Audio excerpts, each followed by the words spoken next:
Le Grand Paris Express. Le futur réseau de nouvelles lignes automatiques de métro s'étendra autour de la capitale d'ici 2030.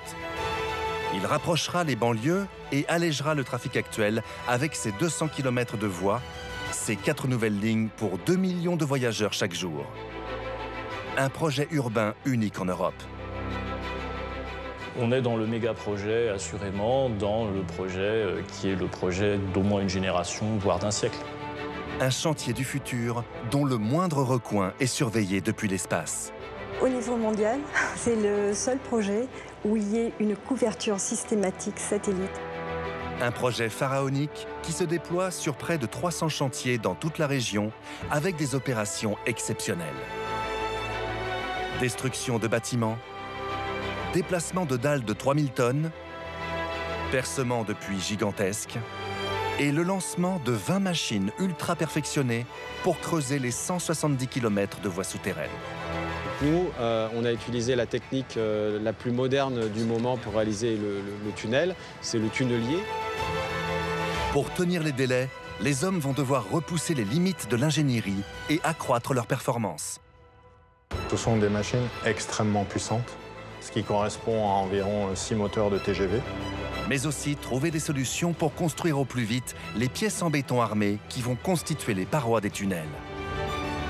Suivant le type de voussoir, chaque élément peut peser entre 4 et 9 tonnes. Pour accueillir les voyageurs, 68 nouvelles gares vont être construites à des profondeurs parfois inédites en France et dotées d'équipements ultramodernes.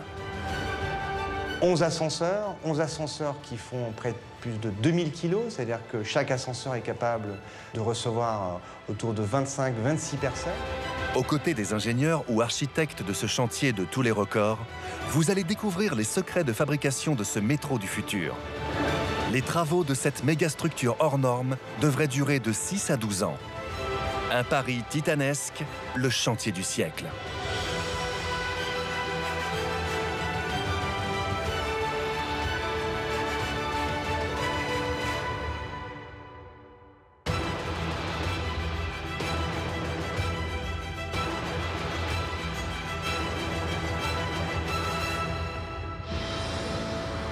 Aujourd'hui, en Île-de-France, plus de 8 millions de déplacements sont enregistrés chaque jour dans les transports en commun.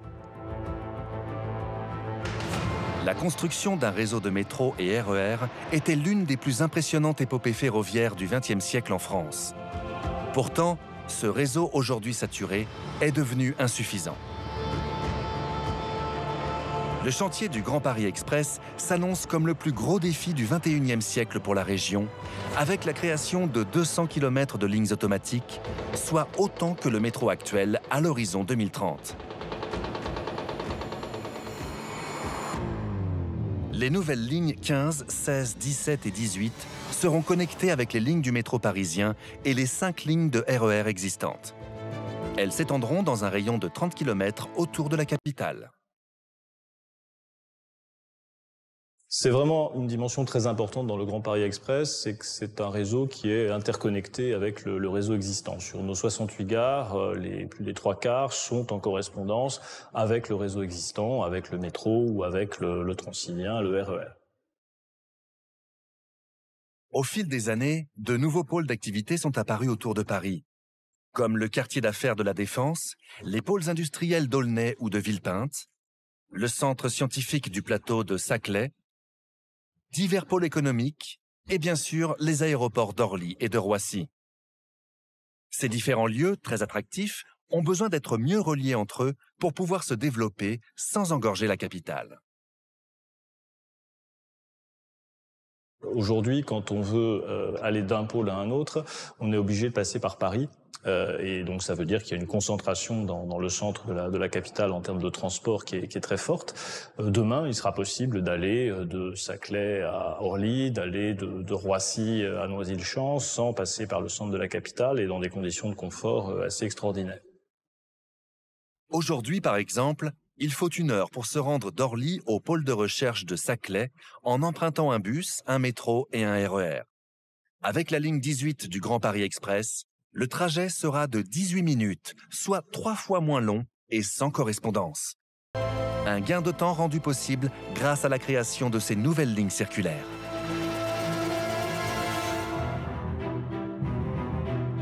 Cette idée de construire un réseau en rocade pour optimiser les temps de transport ne date pas d'hier. Déjà, au début du XXe siècle, on avait pensé à créer une ligne circulaire dans le réseau du métro parisien. Cet ancêtre du Grand Paris Express n'a jamais vu le jour. Mais aujourd'hui, fermé au public, des quais ont quand même été construits. Et donc la base du métro d'origine était constituée de 2 circulaires. En fait, on se rend compte que pour optimiser entre les correspondances, il faut absolument avoir des transversales. C'est un problème qui est récurrent dans les transports. On dessine en gros une étoile et après on dessine le reste de la toile d'araignée. Et la toile d'araignée qui est effectivement constituée de circulaires qui fait les correspondances entre les différentes radiales. D'après le cahier des charges du métro d'origine, chaque Parisien ne doit faire que 2 correspondances par trajet. De plus, il doit avoir une station de métro à moins de 400 mètres de son domicile. À l'époque, Fulgence Bienvenu, l'un des pères du métro, avait dessiné un réseau de 6 lignes seulement, dont une formait une petite ceinture intérieure, demeurée à l'état de projet. Une petite ceinture intérieure, en fait, qui servait à faire les correspondances entre lignes radiales. Et cette petite circulaire, elle passait par Invalides, elle passait par Opéra, elle passait par République, Bastille, et sur la partie sud, en dessous du boulevard Saint-Germain. Mais en raison de problèmes d'aiguillage aux interconnexions, ce projet de ligne circulaire est finalement abandonné. Seule la grande circulaire, matérialisée par les lignes 2 et 6, entre Étoile et Nation, subsiste aujourd'hui. Au cours du siècle, le réseau ferré va continuer de s'étendre depuis le cœur de Paris vers les villes de banlieue. De tout temps, on a l'impression effectivement que les réseaux de transport ont favorisé les radiales. Quand on regarde l'histoire, l'essentiel des lignes de métro, effectivement, concentrées par Paris. Les prolongements de lignes dans les années 30, pareil, aller chercher les banlieusards un peu plus loin et les ramener sur le cœur de Paris. C'est vrai que la liaison périphérique n'était pas souvent pensée. Et même quand on prend le RER, la création du RER en 1977, c'est encore une fois, on rabattait les villes de banlieue sur le centre de Paris. Or, la population de l'Île-de-France a connu un bond de 2 millions d'habitants depuis la fin des années 70, pour finalement dépasser la barre des 12 millions. Et la capitale n'est plus en capacité d'absorber le flux croissant des voyageurs. Le chantier titanesque du Grand Paris Express prévoit donc la construction d'un réseau supplémentaire de lignes circulaires pour relier entre elles les branches du réseau existant.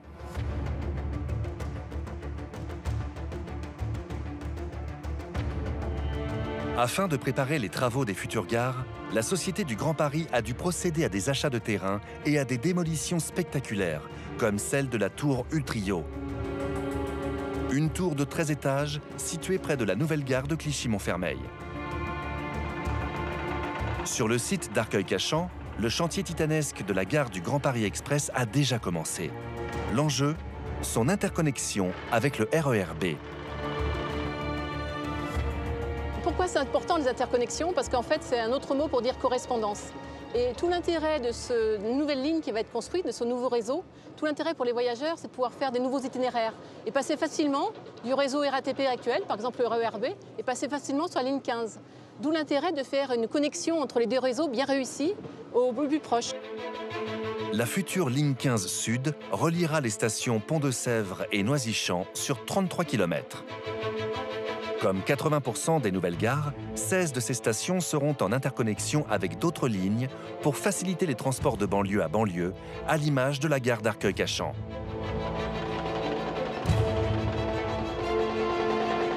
Ici, la nouvelle gare du Grand Paris Express sera construite sous les quais du RER pour réduire le temps de correspondance entre les 2 lignes.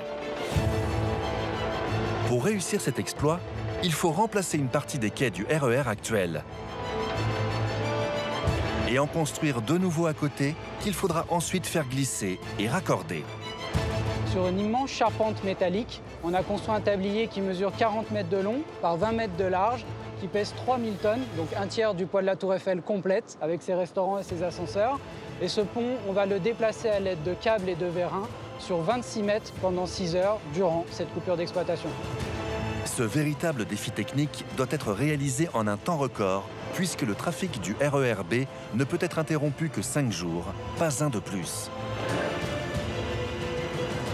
Jour et nuit, des dizaines d'ingénieurs et d'ouvriers vont donc se relayer pour mener à bien cette opération titanesque. D'abord, on pose des rails métalliques où seront construits de nouveaux quais, sans interrompre le trafic. Ensuite, les quais du RER sont détruits sur 40 mètres et en 5 heures à peine, la structure de 3000 tonnes va glisser sur 26 mètres. Les voies sont ensuite raccordées.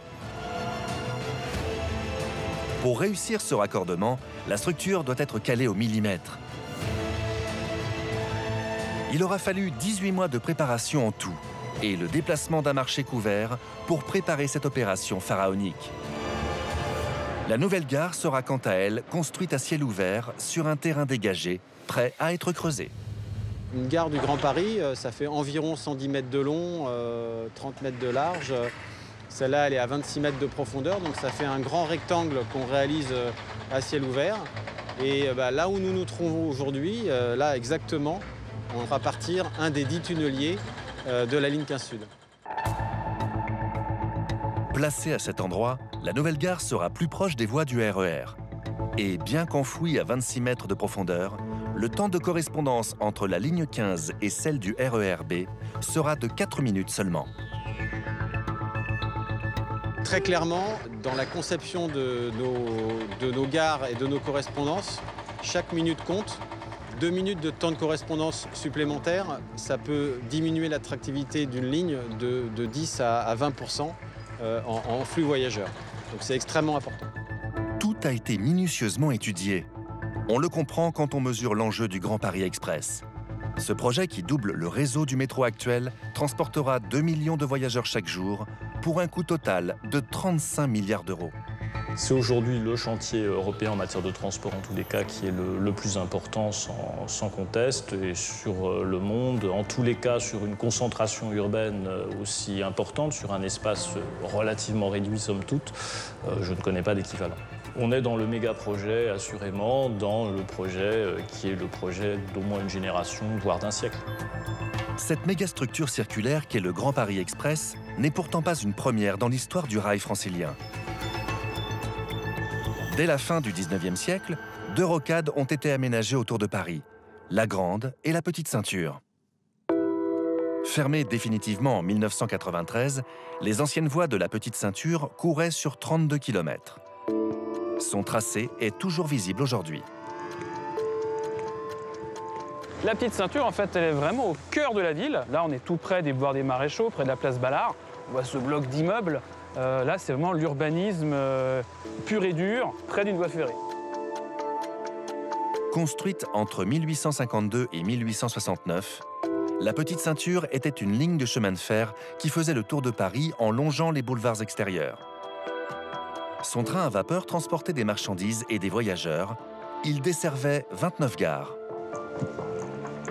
Cette gare s'appelait Vaugirard-Ceinture. Elle a été construite en 1867, au même moment que l'ouverture de la ligne. Elle a accueilli des voyageurs jusqu'en 1934. Elle était située à proximité de la station de métro Porte de Versailles. Destinée avant tout au transport de marchandises, la Petite Ceinture devait permettre une meilleure correspondance entre les gares historiques pour un temps d'acheminement plus court. À l'origine, les compagnies de chemin de fer ont cherché à se relier les unes les autres. Et pour se relier les unes les autres, en fait, la rocade, c'était la vraie solution. Quand il n'y a pas la Petite Ceinture, un train qui arrivait, on va dire, du nord de la France, un train de marchandises, il devait arriver à la gare du Nord. Imaginons qu'il devait aller ce train dans le sud de la France. À la gare du Nord, on décharge les marchandises, on met ça sur des chariots improbables, on traverse la capitale et on remet les marchandises dans un train à la gare de Lyon pour aller, pourquoi pas, à Vintimille. Un truc complètement absurde. Dans les années 1870, le trafic sur la Petite Ceinture va devenir si dense qu'elle va bientôt ne plus suffire. On construit donc une grande ceinture à une quinzaine de kilomètres du boulevard périphérique, toujours en service aujourd'hui. C'est l'ancêtre effectivement du Grand Paris Express, sauf que la motivation première de la Petite et la Grande Ceinture, c'est surtout les marchandises. En 1900, lorsque le métro arrive à Paris, la Petite Ceinture est vite concurrencée par ce mode de transport moderne, électrique et beaucoup plus central. La Petite Ceinture est finalement remplacée par la ligne de bus PC, puis le tramway, toujours en activité. Preuve que des lignes circulaires sont toujours nécessaires.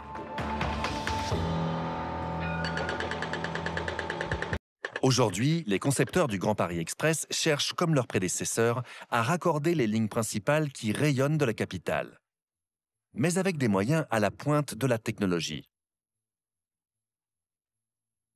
Depuis un siècle, le paysage urbain de la région Île-de-France a bien changé. Il s'est densifié. Comment construire un réseau de l'ampleur du Grand Paris Express au milieu des villes? Pour éviter au maximum les démolitions et les déplacements de population, c'est la voie souterraine qui est privilégiée par les ingénieurs du Grand Paris. On a choisi donc de réaliser les tunnels non pas en méthode traditionnelle ou à ciel ouvert, comme ça a pu se faire aussi, notamment pour la ligne 1 du métro parisien en 1900. Paris a été éventré pour réaliser en tranchée couverte la ligne 1. Donc nous, on a utilisé la technique la plus moderne du moment pour réaliser le tunnel, c'est le tunnelier. Donc les tunneliers vont creuser les tunnels, mais avant de lancer le creusement des tunneliers, il faut réaliser les gares et les puits de départ de tunneliers. Voici comment sont construites les gares en sous-sol du Grand Paris Express. On réalise d'abord un puits selon la technique dite des boîtes. Des parois sont d'abord creusées, puis une cage d'armature va s'insérer dans la cavité. Le béton va enfin pouvoir être coulé. Cette opération est répétée pour former le pourtour du puits afin de stabiliser le terrain. Ensuite, le volume intérieur est terrassé et de grands tubes métalliques appelés butons sont installés pour soutenir les parois. Sur les 200 km de nouvelles voies, 80% seront souterraines. Creusant à une vitesse moyenne de 12 mètres par jour, plusieurs tunneliers travailleront en même temps à la construction du futur réseau. La technique des travaux souterrains pour réaliser un métro est maintenant tout à fait au point. Ce qui est un peu hors du commun dans le cadre de ce projet, c'est sa dimension et le fait que l'on ait une concentration du nombre de tunneliers pour réaliser ce métro dans les échéances qui soit considérable, puisqu'on aura plus d'une vingtaine de tunneliers qui vont fonctionner en même temps pour réaliser ce métro, ce qui est pratiquement sans précédent, notamment dans le contexte d'une région dense comme elle est la région Île-de-France. 20 tunneliers à environ 30 millions d'euros l'unité, c'est ce que la Société du Grand Paris a choisi d'investir pour mener à bien ce chantier colossal. Évoluant entre 15 et 55 mètres de profondeur, chaque tunnelier est un gigantesque train-usine de 100 mètres de long sur 10 mètres de large, composé de 4 parties. La roue de coupe qui assure le forage du terrain, un bouclier pour garantir la protection, la jupe munie d'un joint pour assurer l'étanchéité entre l'anneau du tunnel et le bouclier. Et enfin, le train suiveur qui assure l'approvisionnement du tunnelier en voussoir qui constitue le revêtement du tunnel. Sur les 20 tunneliers du Grand Paris Express, 15 sont construits ici, à Schwanau en Allemagne, au siège de la société Herentnert. Avec des diamètres allant de 17 mètres à 70 cm, les tunneliers servent à construire aussi bien des tunnels routiers que ferroviaires et même des réseaux de canalisation d'eau. Ici, près de 2000 salariés travaillent sur l'élaboration et la construction de ces machines ultra perfectionnées. À part les composants électriques et hydrauliques, les 150 000 à 200 000 pièces qui composent un tunnelier sont assemblées ou fabriquées ici. Comme la roue de coupe, avec ses différents outils adaptés à chaque terrain, et cette vis géante qui servira à l'extraction des déblais.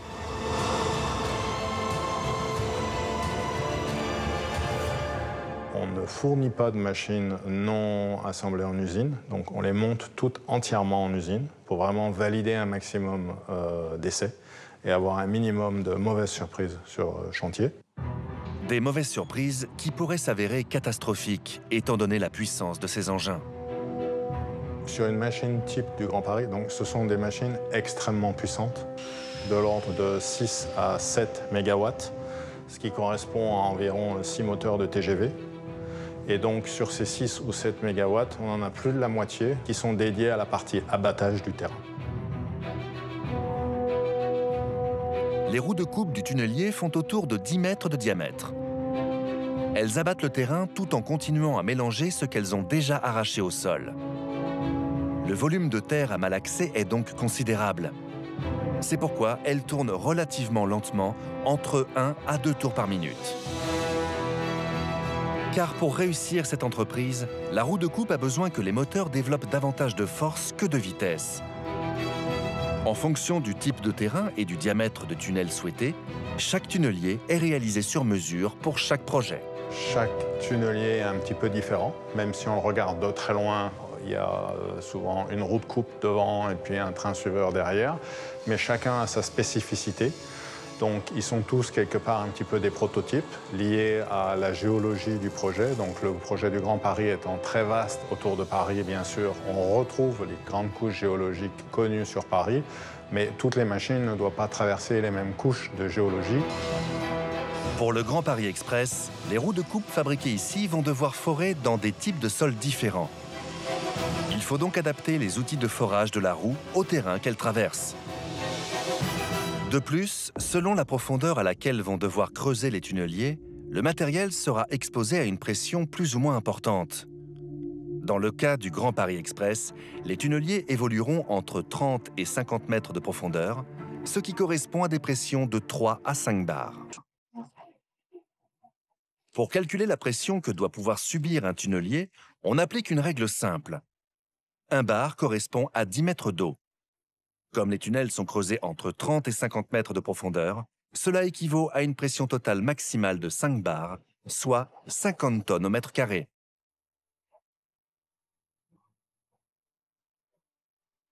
Il faut entre 10 et 12 mois pour fabriquer un tunnelier.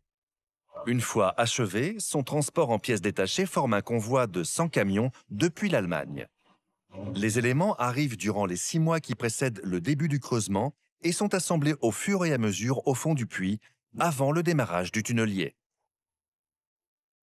Pour faire fonctionner le tunnelier, il faut d'abord assembler le bouclier, la jupe et la roue de coupe.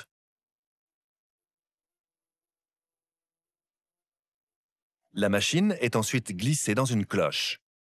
Son train suiveur sera complété après. Il n'a besoin que des 3 premiers wagons pour démarrer.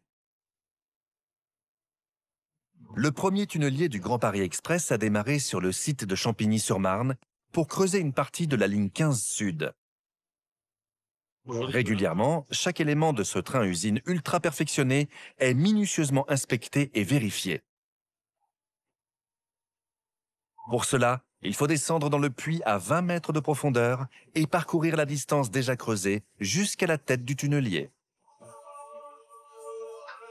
Là, typiquement, on a ici les molettes de rechange. Quand on est dans les terrains relativement souples, en fait, on a des racleurs qui permettent d'enlever le terrain naturellement. Et dans les terrains plus durs, c'est ces molettes qui sont chargées de fracturer le terrain. Et typiquement, une des opérations complexes sur cette machine, c'est d'aller changer ces molettes quand elles sont usées. Et le changement, c'est tous les combien? Ça dépend du terrain, évidemment. Ça dépend de l'usure, mais le but, c'est de limiter à toutes les 3 semaines, tous les mois. D'accord. C'est ça l'ordre de grandeur, quand même, 3 semaines à mois. L'opération de changement des molettes sur la roue de coupe doit pouvoir se faire rapidement et en toute sécurité. Un paramètre qui a été pris en compte dès leur conception par le constructeur grâce à un système révolutionnaire. Toutes nos roues de coupe sont faites de manière à ce que tous les outils de coupe sur la roue soient amovibles, donc interchangeables depuis l'arrière de la roue de coupe, c'est-à-dire que le personnel n'a pas à être exposé au front pour changer ses outils.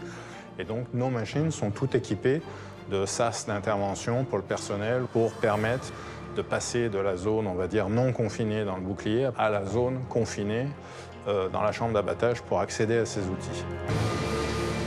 La tête du tunnelier est la partie la plus complexe de ce train-usine, puisque c'est ici que la terre est arrachée et mélangée avant d'être évacuée. On est juste à l'arrière de la tête de coupe, à 2 mètres derrière. Donc là, on a tous les moteurs qui permettent la mise en rotation de la tête. D'accord. Et puis tous les réseaux de canalisation qui sont devant nous, c'est en fait des conduites qui permettent d'injecter l'eau, la mousse, les additifs, pour faire en sorte qu'en fait, on transforme le terrain en une pâte de dentifrice qui soit évacuable par la vis qui est juste derrière nous. La roue de coupe génère 75 mètres cubes de déblai par mètre. Comme une perceuse à laquelle on ajoute de l'huile de coupe, la roue du tunnelier va injecter du liquide dans la terre arrachée afin de la rendre plus malléable pour l'extraire. On arrive travaillez votre système d'extraction, Ouais, c'est ça? là, on est à l'arrière de la vis qui permet d'évacuer les matériaux depuis la tête de coupe et qui les déverse sur le tapis convoyeur. Donc le tapis qui les amène jusqu'à la sortie. C'est par là que vont cheminer les 320 000 tonnes qu'on va évacuer là, sur le tronçon de 2 km. Les terres issues du creusement sont broyées par la roue de coupe pour faciliter leur évacuation. Les déblais sont remontés via la vis d'extraction et déposés sur le convoyeur à bande installé dans le train suiveur qui les amène jusqu'à la sortie. En tout, les travaux du Grand Paris Express vont générer l'extraction de 45 millions de tonnes de déblais. Une opération d'une ampleur inédite qui pose une question cruciale. Que faire de ces millions de tonnes de terre récupérées ? Il faut s'organiser pour les transporter. On essaye d'utiliser, quand c'est possible, les modes alternatifs. Le fleuve, quand on est à proximité. La voie ferrée, quand c'est possible. Et puis ensuite, il y a la question du traitement de ces déblais et de la façon dont on peut les stocker, les réutiliser. On va analyser quelles sont leurs caractéristiques pour voir où on peut les envoyer. Et on va essayer de les valoriser autant qu'il est possible. Alors les valoriser, ça peut être par exemple d'utiliser ces matériaux pour combler des carrières, pour combler des espaces qui sont à réaménager. Afin d'être reconvertis, les tonnes de déblais sont chargées dans des camions dont le trafic est strictement contrôlé. Ils sont ensuite pesés et lavés pour éviter de dégrader les routes. En fonction de leur nature, les déblais sont acheminés sur différents sites où ils trouveront une autre utilité. Mais le chantier n'en est qu'à ses débuts. Cette organisation sera-t-elle suffisante pour évacuer les millions de tonnes de déblais extraits simultanément par les 20 tunneliers ? Pendant ce temps, sous terre, le tunnel prend forme. Sa stabilité est assurée par un système de voussoirs qui forme un revêtement solide pour que les trains puissent circuler en toute sécurité. Sur la totalité du réseau, en ordre de grandeur, c'est 600 000 voussoirs à peu près pour réaliser la totalité des tunnels. Vous avez, pour en faire le compte, chaque anneau représente 7 voussoirs et un anneau fait 2 mètres. Donc quand vous prenez en gros les 170 km de réseau souterrain, vous arrivez à peu près à ce nombre-là. Pour approvisionner les chantiers du Grand Paris Express en voussoirs, les constructeurs sont condamnés à innover. Afin de réduire les temps de transport, une première usine de fabrication a été créée à seulement 30 km des chantiers de la ligne 15. L'alimentation en voussoirs des 10 tunneliers qui creuseront sa partie sud est un défi logistique énorme. La chaîne de fabrication doit donc être parfaitement réglée. Pour optimiser le rendement de production des voussoirs, les ingénieurs ont imaginé un carrousel, un système de fabrication très original. L'idée derrière le carrousel, c'est que finalement le poste de travail est fixe, c'est le moule et donc le coffrage du voussoir qui se déplace le long de la chaîne de fabrication. La réalisation d'un voussoir se fait en plusieurs étapes. Tout d'abord, il faut préparer le moule dans lequel sera coulé le béton pour faire le voussoir. Les ouvriers vont d'abord nettoyer le moule, puis, comme un moule à gâteau que l'on doit beurrer avant la cuisson, ils vont appliquer une huile de décoffrage qui facilitera l'extraction du voussoir. À la prochaine étape de fabrication, le moule va recevoir plusieurs équipements, notamment un joint périphérique qui sera directement ancré au voussoir. Ce joint servira à l'étanchéité de l'assemblage des voussoirs entre eux et des anneaux entre eux, moyennant une compression de l'ordre de 5 tonnes par mètre linéaire. On garantit après l'étanchéité du tunnel dans le sous-sol de construction.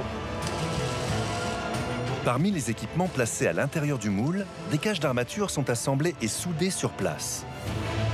Comme les voussoirs sont en béton armé, le ferraillage fait partie intégrante de leur structure et participe à leur rigidité. Une fois le moule complètement équipé des accessoires, des joints, de la fixation, des armatures, le moule est envoyé en cabine de bétonnage. Et donc là, il reçoit finalement le béton provenant des bennes alimenté par la centrale. Le moule est vibré pneumatiquement afin de répartir et garantir l'homogénéité du béton dans le moule. L'opération dure environ 4-5 minutes.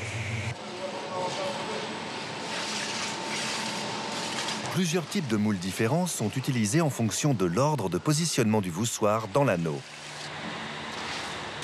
Le voussoir est complètement terminé et la référence V6 inscrite sur le moule nous indique qu'on est en présence d'un voussoir numéro 6 dans l'ordre d'assemblage de l'anneau constitué des 7 voussoirs.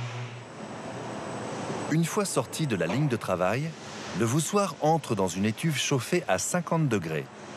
Les indicateurs thermiques et hydrométriques sont contrôlés pour accélérer la prise du béton. Au bout de 7 heures, le voussoir peut enfin être décoffré de son moule. Après sa période de transit dans l'étuve, c'est l'étape de décoffrage. Donc on vient démouler et extraire le voussoir fini du moule de fabrication. Toutes les 10 minutes, un nouveau voussoir est assemblé dans un moule. Pendant que, dans le même temps, un autre est sorti de la chaîne de fabrication pour être mis en stock. La fabrication des voussoirs est calibrée au millimètre près pour permettre un bon assemblage des anneaux. Un sacré défi lorsque l'on connaît la masse de ces géants de béton. Suivant le type de voussoir, chaque élément peut peser entre 4 et 9 tonnes. Un anneau pesant entre 40 et 57 tonnes, il faut prévoir donc 2 camions pour acheminer un anneau complet sur chantier. La production de voussoirs est un enjeu majeur pour le Grand Paris Express. En effet, chaque tunnelier doit pouvoir poser 42 pièces de béton par jour. Lorsque les 20 supermachines seront en action, 840 voussoirs devront être posés quotidiennement pour l'avancement du chantier, soit l'équivalent d'une douzaine d'unités de production comme celle-ci. Une fois achevés, les voussoirs vont être amenés jusqu'au tunnelier.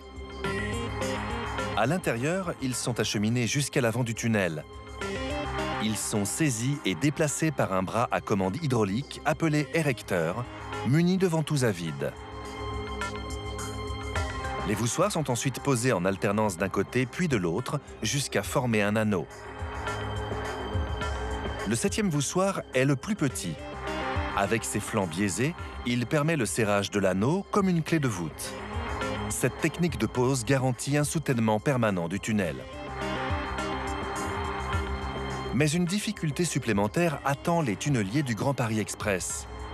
Comme il s'agit d'un réseau circulaire, beaucoup de tunnels doivent être réalisés en courbe. Pour que le tunnelier puisse réaliser ces courbes, ça fait partie des caractéristiques de cette usine souterraine. Il y a tout un système de réglage. Il y a deux éléments qui permettent d'orienter ce tunnel. Le fait que la roue de coupe, ce qui vient creuser le terrain, puisse être orientable et donc puisse prendre des virages, alors qu'ils ne sont pas des virages à des rayons très petits. Et puis le deuxième élément, c'est qu'on joue sur les vérins qui viennent pousser le tunnelier au fur et à mesure de son avancement pour corriger la trajectoire et l'ajuster. Donc c'est tout ça qui permet de prendre les courbes telles que le projet a été conçu. En plus de l'orientation de la roue de coupe et de l'impulsion des vérins, un troisième élément clé permet de créer des tunnels en courbe. La technique de l'anneau universel. Les anneaux constitués de 7 voussoirs et mis bout à bout réalisent le tunnel. Cependant, si tous les anneaux avaient la même longueur, un vide se créerait lors d'un assemblage en courbe et l'étanchéité ne serait plus garantie. Pour éviter ce genre de problème, la technique de l'anneau universel est utilisée. La forme de chaque voussoir est très élaborée afin que le 7e, qu'on appelle la clé, soit plus courte que les autres de 4 à 7 cm. De ce fait, l'anneau assemblé n'a pas une longueur constante. Le positionnement de la clé donne la direction au tunnel. Si toutes les clés sont à droite, le tunnel ira vers la droite. Mais si les clés sont alternées à gauche et à droite, le tunnel ira tout droit.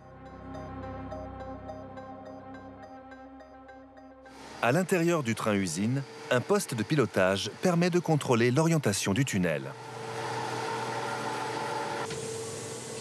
Voilà, donc là on est donc sur l'écran qui indique la trajectoire, donc avec le centre de la cible qui est la position théorique du tunnelier, donc de la tête, et puis les petits triangles qui indiquent la position réelle avec la tendance en termes de trajectoire. Donc ce qu'on voit par exemple ici, c'est qu'on est donc à 61,34 m de creusement, on a posé 28 anneaux. Le creusement d'un tunnel, même avec un tunnelier dernière génération, n'est jamais sans risque pour la stabilité du terrain. Afin d'anticiper toute menace d'effondrement, il faut donc contrôler le volume de terre enlevé. Si vous avez prévu, quand vous avancez d'1 mètre, d'évacuer 75 mètres cubes parce que c'est le volume correspondant au tunnel sur 1 mètre, si vous en évacuez 100, ça veut dire que vous avez une partie du terrain naturel qui vient. Et donc, dans ce cas-là, il faut immédiatement corriger le tir et puis consolider le terrain correspondant. Pour limiter tout risque d'affaissement, des opérations de consolidation du terrain sont réalisées avant le passage du tunnelier. Cela passe par le comblement des espaces vides dans le sous-sol parisien. Outre les parkings souterrains et les lignes de métro déjà creusées, les anciennes carrières peuvent menacer de s'effondrer et doivent donc être comblées avant le creusement du tunnel du Grand Paris Express. Pour cela, on utilise la technique de comblement par injection de mortier depuis la surface. Des points de forage sont réalisés. Lorsqu'une carrière se prolonge au-delà de la zone à traiter, il est nécessaire de réaliser des opérations de cloisonnement qui permettent de confiner les travaux de comblement.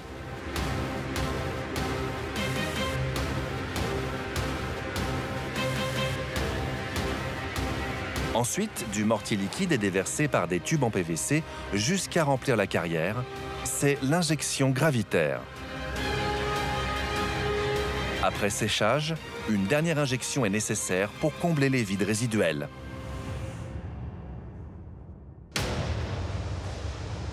Les carrières ne sont pas les seules menaces qui pèsent sur ce chantier hors norme. L'avancement du tunnelier sous terre peut provoquer une aspiration des terrains et entraîner un affaissement en surface. Pour prévenir de tels effets qui pourraient être catastrophiques sur un territoire densément peuplé comme l'Île-de-France, la Société du Grand Paris a fait appel à un système de surveillance unique au monde, la surveillance par satellite. Les données qu'il envoie sont analysées par les ingénieurs d'Altamira à Toulouse. Au niveau mondial, c'est le seul projet où il y ait une couverture systématique satellite qui est mise en place pour assurer la sécurité des travaux. Grâce aux satellites, les travaux du Grand Paris Express vont pouvoir être surveillés sur un périmètre beaucoup plus vaste que ne le permettrait la simple instrumentation au sol. Sur une carte qui comprend 10 000 points de mesure par kilomètre carré, les ingénieurs peuvent voir tous les mouvements du terrain. Je vais zoomer vers la zone de Champigny-Centre. Vous voyez là le parc de Vincennes. Alors on voit beaucoup de vert, mais l'interférométrie nous permet de détecter quelques zones où on a des tassements naturels dus à la géologie du sous-sol parisien. En regardant ces points de mesure, ici on a par exemple des mouvements de l'ordre de 2,5 mm par an. Et si on clique sur un point, on a l'évolution temporelle de son mouvement au cours du temps. Tous les 11 jours, le satellite TerraSAR X, en orbite autour de la Terre à environ 500 km, passe exactement à la même distance et au même endroit. En passant au-dessus des chantiers du Grand Paris Express, il émet une onde qui est réfléchie par le relief du sol et qui permet de mesurer les variations de distance. Le satellite envoie une impulsion lors d'un premier passage. Si au passage suivant, le temps de retour est plus long, c'est que le terrain s'est tassé. S'il est plus court, c'est qu'il s'est surélevé. Cette méthode de mesure qui s'appuie sur la réflexion des ondes s'appelle l'interférométrie.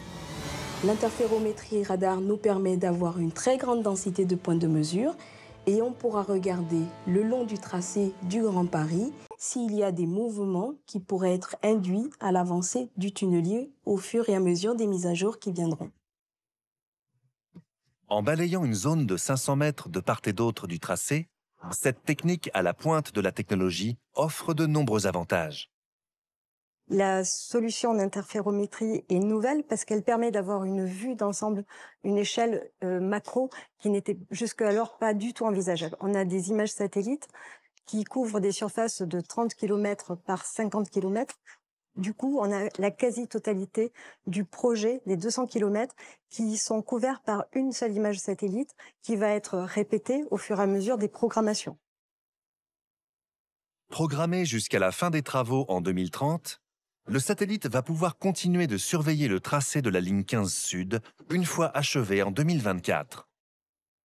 On va pouvoir vérifier que les tassements qui auraient pu être générés ont été stabilisés dans le temps.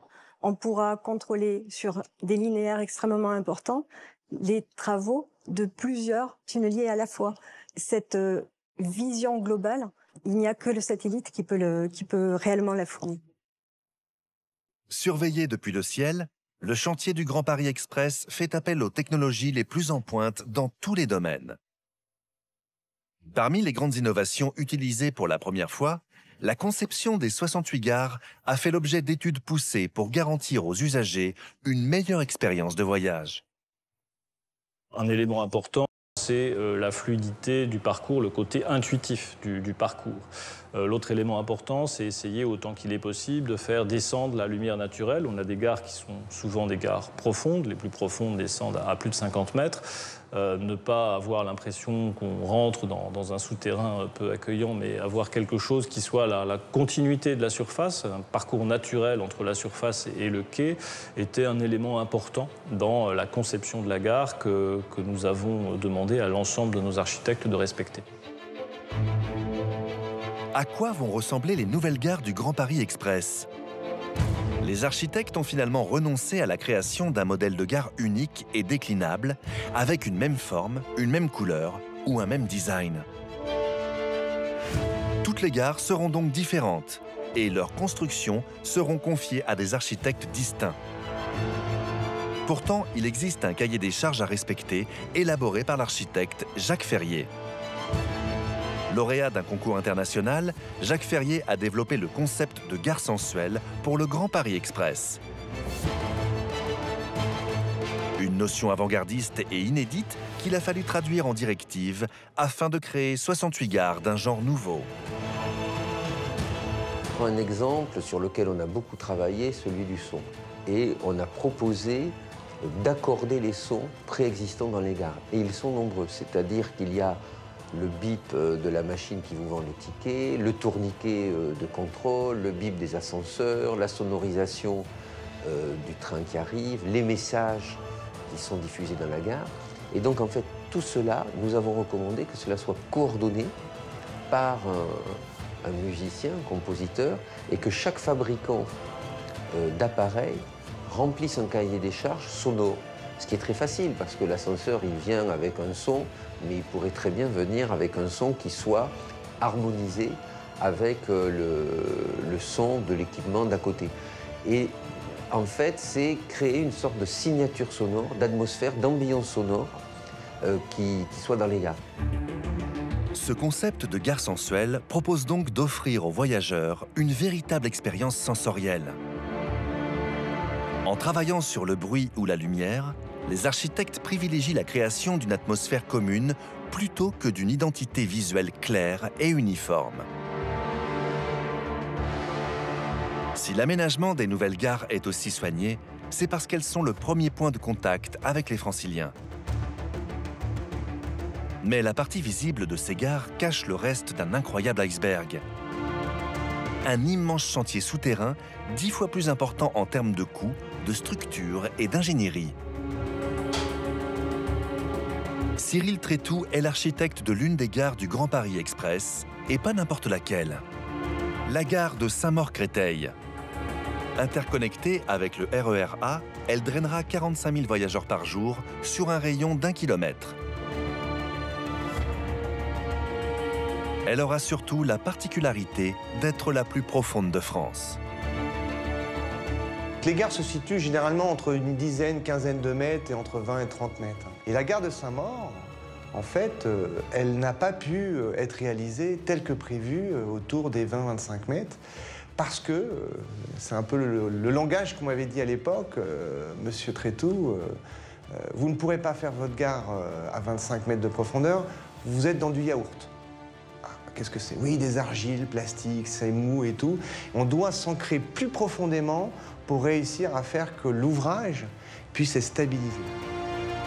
À cause de la nature des sols argileux, la gare de Saint-Maur-Créteil devra être posée à 52 mètres sous terre pour éviter tout risque d'affaissement. Un énorme défi pour l'agence en charge du projet. Il a fallu reprendre les études, étudier des formes atypiques, particulières. Parce que quand vous vous enterrez de 50 mètres, vous avez une pression des terres qui est énorme. Et donc, nous sommes partis sur une drôle de forme. Cette gare enterrée a une forme de cacahuète. Voilà, ce sont deux éléments qui ont une forme de cacahuète, deux cercles non fermés qui se collent et qui sont creusés jusqu'à 50 mètres, jusqu'au tunnel. La structure de cette gare pas comme les autres, développée en forme de cacahuète, va pouvoir supporter les pressions du terrain qui sont énormes lorsqu'on se trouve à 50 mètres de profondeur. Cette forme particulière a développé un volume supplémentaire dont l'architecte a pu disposer pour réaliser sa gare. D'un côté se trouvent les espaces destinés à la technique, et de l'autre, un volume qui lui a permis de créer 11 cages d'ascenseurs pour transporter les voyageurs. Autour de ces ascenseurs, le vide qui subsiste sera comblé par un escalier monumental s'étirant sur pas moins de 18 étages entre la surface et le quai, situé à 52 mètres sous terre. En plus de cet escalier de 250 marches, la gare sera donc équipée d'ascenseurs ultra rapides d'une capacité impressionnante. 11 ascenseurs qui font près de plus de 2000 kilos, c'est-à-dire que chaque ascenseur est capable de recevoir autour de 25-26 personnes. Capable de parcourir 52 mètres de profondeur en 15 secondes seulement, ces ascenseurs répondront mieux aux attentes de la Société du Grand Paris que des escaliers mécaniques. Pour s'inscrire harmonieusement dans le paysage urbain environnant, la gare de Saint-Maur-Créteil sera dotée en surface d'un kiosque en verre léger et aérien. La structure de 40 mètres de diamètre sera soutenue par seulement 3 points d'appui de 8 mètres de haut. La mégastructure du Grand Paris Express est un chantier titanesque qui est en train de modifier le paysage de toute l'Île-de-France. Ce nouveau réseau de lignes de métro automatique gigantesque et futuriste pose une série de défis aux constructeurs.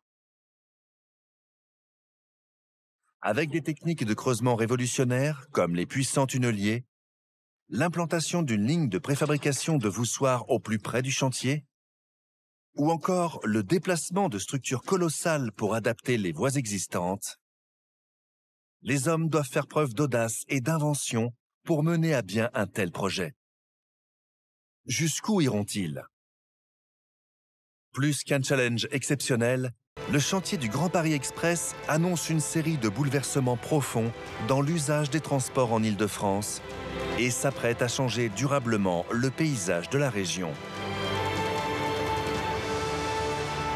Le Grand Paris Express, ce n'est pas seulement un projet de transport, c'est aussi un projet de transformation urbaine, de transformation géographique de la métropole, simplement parce qu'il rapproche les points les uns avec les autres, mais aussi de permettre, au travers de l'arrivée du métro, une transformation, une évolution du territoire suivant les cas. Ces transformations urbaines et ces nouvelles connexions ont pour ambition d'unifier le territoire d'un Grand Paris en pleine expansion. Et cela, dans un temps record. Alors ce réseau qui a été conçu finalement très récemment, puisque le projet dans sa nature actuelle a été arrêté en 2011, après le débat public de 2010-2011, a vocation à être entièrement terminé en 2030, avec des premières mises en service en 2024, avec en particulier l'échéance des Jeux Olympiques. Un projet aussi ambitieux que celui du Grand Paris Express est pionnier dans bien des domaines. Un pari formidable. Face aux innovations technologiques, logistiques et industrielles que nécessite un tel chantier, le chemin est encore long et les défis nombreux, jusqu'à 2030.